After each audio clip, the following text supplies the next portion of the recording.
WhatsApp guys, আমরা নতুন একটি রেসিপি নিয়ে এসেছি আজকে। মুরগির রোস্ট কীভাবে বানাইতে হয়।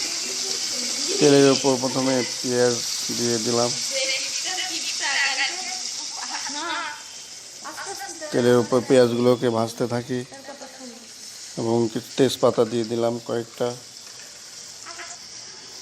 দারচিনি, এলাচি, আদা এগুলো দিয়ে দিলাম। আমরা পেঁয়াজগুলোকে তেলে ভাজতে থাকবো যত পর্যন্ত ব্রাউন কালার না হবে, বাদামি কালার। বাদামি কালার হলে আমরা অল্প পেঁয়াজ ভাজি হয়ে গেছে।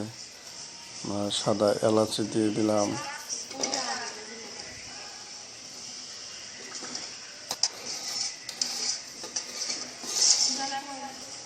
পেঁয়াজগুলোকে সুন্দর করে ভাজতে থাকবো, সুন্দর করে ভাজতে থাকবো।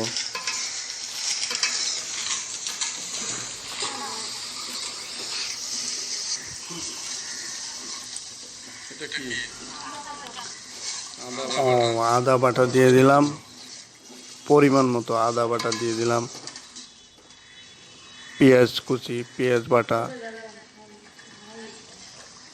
লবণ পরিমাণ মতো এবং পেঁয়াজ, আদা, রসুন বাটাগুলো দিয়ে দিলাম।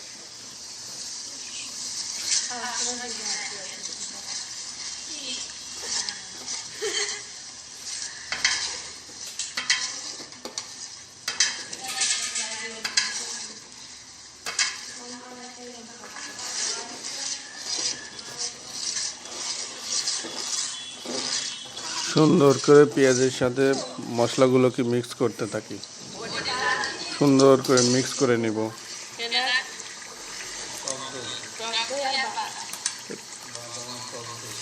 বাদাম আর টক দই মিক্স করা আছে, আগেই পেস্ট করে নিয়েছি। বাদাম আর টক দই দিয়ে দিলাম।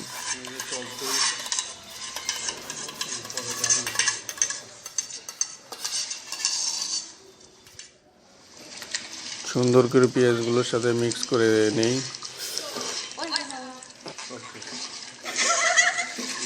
রোস্টের মশলা দিয়ে দিলাম,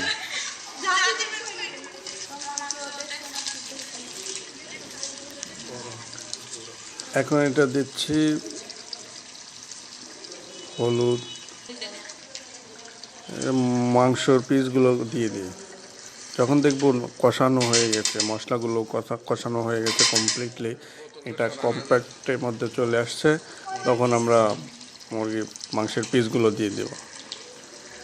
সবগুলো পিস দিয়ে দিই আমরা।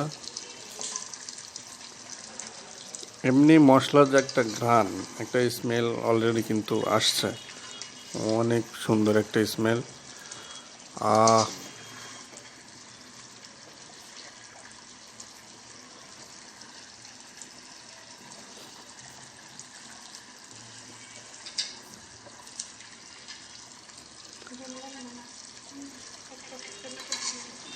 সবগুলো মাংসের পিস দিয়ে দিই।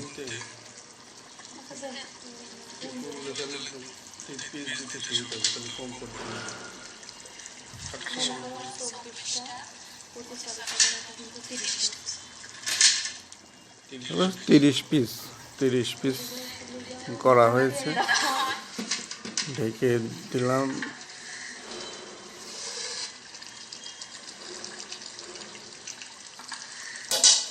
মাংসের পিসগুলো মশলার সাথে মিক্স করার পরে ঢেকে দিয়ে 10 মিনিট রাখার পরে এই অবস্থা। ঝালের জন্য আমরা কাঁচা মরিচ দিয়ে দিলাম।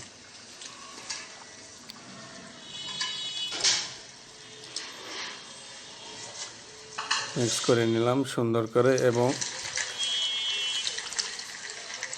অনেক সুন্দর স্মেল, অনেক সুন্দর, অসাধারণ। মনু এটা তো খাইয়া তোমা হইতো।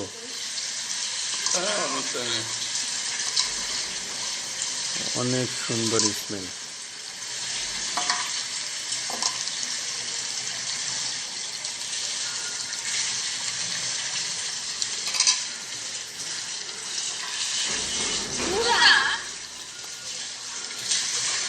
এগুলো এখন আমরা একটু লিকুইড দুধ দেওয়ার দরকার, কিন্তু লিকুইড দুধ আসলে ভুলক্রমে পাউডার দুধ নিয়ে আসা হয়েছে।